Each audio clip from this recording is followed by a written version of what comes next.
sih anak-anak boleh punya HP sendiri, dan bagaimana caranya membatasi anak-anak supaya mereka tidak membuka yang pornografi dari gadget mereka?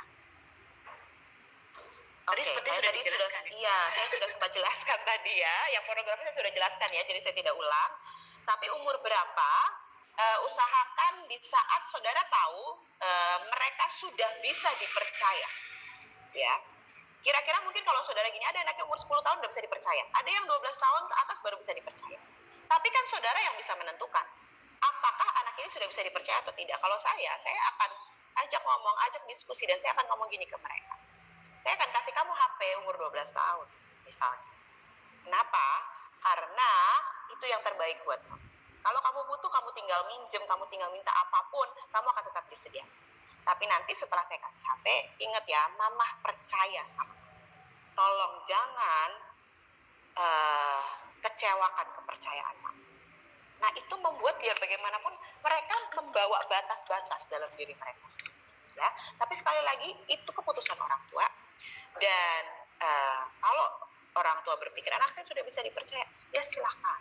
Ya, tapi jangan pernah biarkan anak dengan gadgetnya tanpa bimbingan. Tetap harus ada arahan dan bimbingan. Ya, next.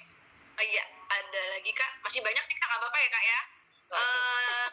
Kalau zaman dulu kan kita nilai-nilai moral, budi pengerti itu sudah ditanamkan dari sekolah dan keluarga ya. Tapi kalau zaman sekarang itu kan sedikit berkurang. Makanya mohon maaf sebelumnya ini kalau ada dalam tanda kutip bahasa bahwa anak sekarang itu kurang etika. Menurut Kakak bagaimana nih Kak untuk tugas kita sebagai para pendidik dan orang tua agar mereka mengerti itu aman-aman? Bagaimana caranya? Sekali lagi tadi saya sudah jelaskan ya. Iya. Generasi Z ini lebih individualistik. Kenapa ya? Karena mereka terbiasa dengan HP sendiri, mainan HP sendiri. Bahkan mungkin anak bapak ibu ngalamin ya, berempat di rumah, tapi sama-sama dengan HP-nya masing-masing ya, nggak main bareng, tapi setiap orang punya HP sendiri. Bahkan nggak cuma anak-anaknya, orang tuanya juga ya. Mungkin saudara pernah melihat, sering banget melihat gambar itu di restoran makan bersama, ayah ibu dengan 2 anak dan masing-masing punya HP sendiri. Nah, ini nih loh yang harus diubah. Ya, ini yang harus diubah. Kita harus luangkan waktu. Biar bagaimanapun kita harus luangkan waktu untuk kasih tahu anak, untuk ajari mereka, untuk ceritakan ke mereka apa yang baik dan yang tidak. Dan jangan lupa jadi contoh ya. Jangan kita gini, oh aku pengen anakku beretika, tapi kita ketahuan di luar ngomong kasar sama orang. Nah, ini kan berbahaya ya saudara. Kita harus jadi contoh karena mereka akan lihat juga. Ya, next. Iya, shalom Ibu Nancy. Kebetulan anak saya berkebutuhan khusus. Anak saya terkena delay speaking, namun puji Tuhan di usia 5 tahun ini sudah mulai bisa bicara lebih lancar. Sekalipun belum banyak, hanya language yang dibuat dalam bahasa Inggris. Sedangkan kita seharusnya mengajarkan bahasa ibu. Kira-kira bagaimana nih menurut Ibu Nancy? Kalau yang dia dengar hanyalah lagu-lagu yang dia suka, lagu bahasa Inggris. Bagaimana mengatasinya Ibu Nancy? Dan membuat dia lebih tertarik dengan menulis, atau apapun lah yang sekiranya sedikit minatnya yang ada di dalamnya. Terima kasih. Oke, kalau ini pertanyaannya agak melenceng ke pendidikan di kebutuhan khusus ya. Betul. Ini agak panjang sebenarnya ya. Coba saya jawab secara singkat aja ya, karena mungkin nggak di sesi ini. Yang pertama nggak apa-apa kalau dia suka bahasa Inggris, karena memang rata-rata anak speech delay itu mereka lebih mudah menyerap bahasa Inggris daripada bahasa Indonesia. Ya, tapi pelan-pelan setelah mereka mulai lancar berbicara, lafal-lafalnya sudah lebih bagus, baru mulai dimasukkan bahasa Indonesia. Nah, kalau mereka belum tertarik bahasa Indonesia, belum tertarik menulis, belum tertarik membaca, saudara bisa pakai misalnya, mereka kan suka, tadi kan katanya anaknya itu suka dengerin musik lagu-lagu bahasa Inggris. Nah, jadikan itu sebagai reward, sebagai hadiah. Kalau mereka nulis misalnya, nulis 2 menit atau nulis 3 huruf misalnya gitu ya, maka mereka boleh nonton 2 menit. Nanti nulis lagi 3 huruf, nah boleh lagi nonton 1 menit gitu. Jadikan itu sebagai motivasi ya, kesukaan mereka, jadikan itu sebagai motivasi ya. Kira-kira mungkin bisa dilatih dulu dan dicoba dulu ya, tapi memang butuh kesabaran dan butuh konsistensi dari orang tua. Nah, kalau ibu mau itu sebagai motivasi, jangan selalu dikasih apapun yang dia mau, tetap harus ada batas-batas yang yang anak ini mengerti kapan dia boleh, kapan dia tidak boleh. Ya, next. Iya, saya seorang ibu dan statusnya adalah orang tua yang bercerai. Saya lahir dari generasi milenial, namun saya punya anak generasi alfa. Bagaimana caranya supaya saya, mohon bimbingannya dan arahannya, bagaimana supaya saya bisa menjadi single fighter dalam mengasuh anak secara beda generasi nih Kak, seperti itu. Oke, sekali lagi tadi saya juga sudah dibahas ya. Ibu harus coba ada di dunia mereka.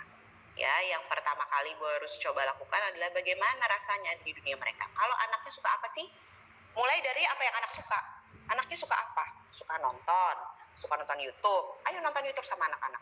Suka lihat Instagram, suka foto-foto OOTD. Ayo coba lah sini mama yang fotoin, atau ayo dong mama mau tahu dong kayak apa, walaupun agak norak-norak dikit nggak apa-apa Bapak Ibu. Itu namanya mencoba ada di dunia mereka. Mungkin awal-awal mereka gini, ih mama kok tiba-tiba aneh, ih papa kok tiba-tiba aneh. Nanti lama-lama mereka akan terbiasa, mereka akan welcome gitu ya. Jadi tetap harus mencoba bagaimana ada di dunia mereka. Dimulai dari situ, dimulai dari apa yang mereka suka ya. Sediakan waktu, misalnya ibu punya waktu 30 menit setiap hari karena sibuk single parent, ya udah 30 menit itu sediakan waktu ngobrol dengan anaknya, lihat kesukaannya apa, dia lagi suka nonton apa, nontonlah bareng, lagi suka nonton drakor lah bareng sama anaknya, nanti cerita drakor bareng yang seru gitu ya. Bukan berarti saya menyarankan nonton drakor ya, tapi mulai dari yang anaknya suka dulu. Setelah anak bisa nyaman sama kita, baru kita bisa arahkan anak. Ya, next. Oke Kak, ini lagi Kak. Apakah tingkat IQ dan EQ bisa berubah seiring waktu? Dan bagaimana supaya saya memiliki hubungan yang baik dengan anak saya?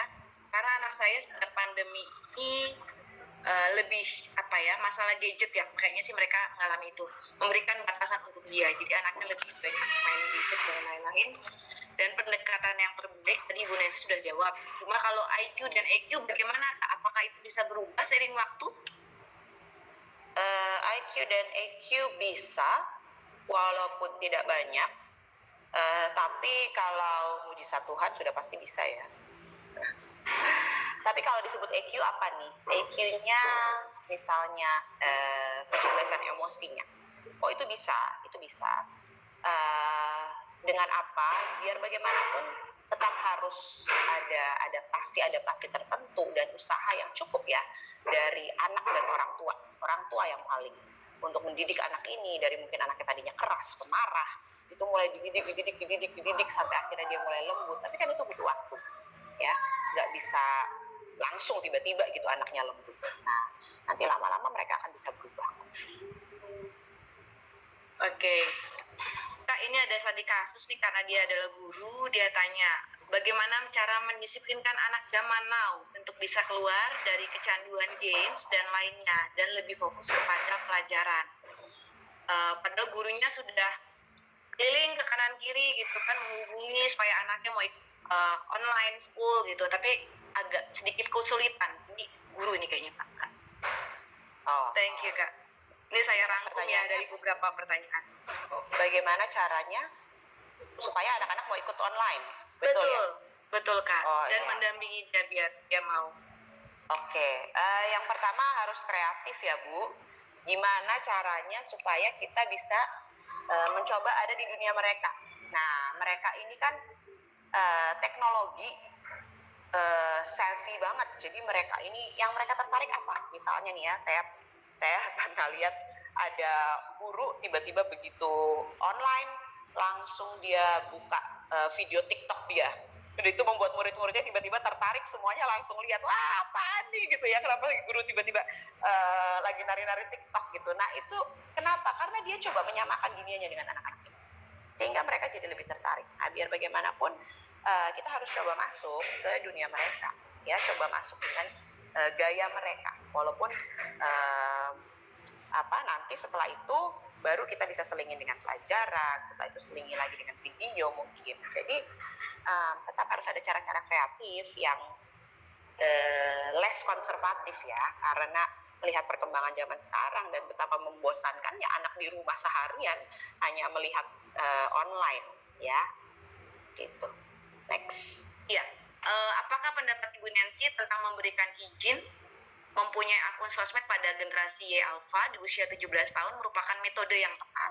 Ini menurut Ibu Nancy nih. Mengingat banyak sekali berita di medsos tentang penyalahgunaan platform justru dilakukan oleh anak-anak di bawah umur. Oke, sekali lagi kita nggak bisa membatasi anak terlalu, apalagi teman-teman mereka semua sudah punya akun. Nah, tadi saya sudah jelaskan sebenarnya yang terpenting adalah menerapkan yang namanya konsep batas kepada anak-anak. Supaya apa? Supaya mereka ujungnya bisa membatasi diri mereka sendiri. Ujungnya mereka tahu yang mana yang benar dan tidak. Dan orang tua harus jadi tempat yang aman. Bapak dan Ibu harus bisa gini ya, kalau ada sesuatu yang kamu merasa aneh, langsung kasih tahu mama ya. Karena banyak loh kriminal-kriminal di bidang online. Sekarang kriminal itu kan nggak cuma yang kelihatan, yang kita bisa lihat dengan mata kita di sekitar kita. Tapi di online ini kan banyak crime. Ya, ada orang juga jualan ternyata palsu dan lain sebagainya. Nah, kita harus jadi tempat aman buat anak-anak kita tahu kalau ada sesuatu yang mencurigakan, kamu langsung kasih tahu mama, oke? Dan kalau mereka belum cukup umur, jangan pernah jual beli tanpa kamu kasih tahu mama, ya. Bukannya nggak boleh, tapi supaya tahu ini aman atau tidak. Oke, gitu ya. Iya, terima kasih Kak Nancy. Bagaimana pandangan Ibu tentang EQ, Presidential Question, yang katanya mirip dengan HQ terhadap generasi Z? Sorry, pandangan tentang apa, Kak? Tentang TQ, Transcendental Question, yang katanya mirip dengan SQ terhadap generasi Z. Oh, oke. Saya sih belum pahami lebih lanjut ya kalau soal bedanya TQ dengan SQ, EQ dan lain sebagainya. Tapi menurut saya itu istilah saja sebenarnya yang berbeda ya. Kenapa? Karena generasi Z kan sudah lebih ke teknologi.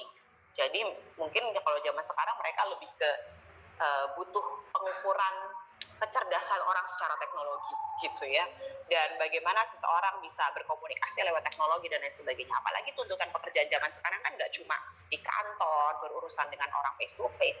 Mereka itu harus sangat-sangat pasti teknologi karena ada banyak sekali perusahaan besar sekarang yang dilakukan secara online.